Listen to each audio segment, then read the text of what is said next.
शहरातील नागरिकांना पाणी बिलाचा जोरदार झटका बसलाय।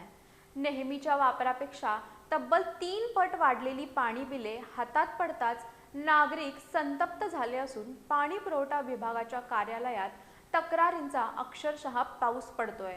पाणी बिल वाढीबाबत विचारणा केली असता पाण्याचा वापर जास्त झालाय, मीटरचं स्पीड फास्ट असेल, पुढच्या बिलाशी तुलना करा अशी अजब आणि एकमेकांची विसंगत कारणं दिली जात असल्याचा आरोप नागरिकांनी केलाय। आमची महिन्याला बिल 400 ते 500 रुपये येतात, रीडिंग कमी असते। पण आज या ठिकाणी आल्यावर मला कळाले आमचं घरचं बिल स्वतः 1400 रुपये आहे। ठीक आहे म्हणतो, वापर झाला असेल बघूया। तर या ठिकाणी नेहमीप्रमाणे वापर मीटरचं रीडिंग घेतलं, आजूबाजूला चौकशी केली तर सगळ्यांनाच बिल पाणी पुरवठ्याची वाढून लागले। तर माझ्याबरोबर भागातले काका त्यांचं बिल 400 कायम येते, आज यांचं 3000 बिल आलेलं आहे।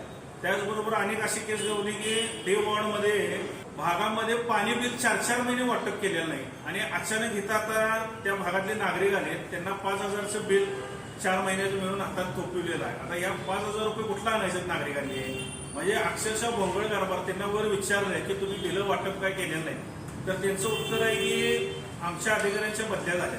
अहो, तुमचा प्रश्न आहे। दुसरं कारण आहे की आम्हाला जे मीटरची पावती मिळते ते मीटरच आम्हाला दिलेलं नाही। मीटर दिलेलं नाही तर ते महापालिकेने बघायचं। हो, नागरिकांनी काय करायचं आहे? नागरिकांना तुम्ही 2 महिन्याला बिलही द्यायला पाहिजे ना।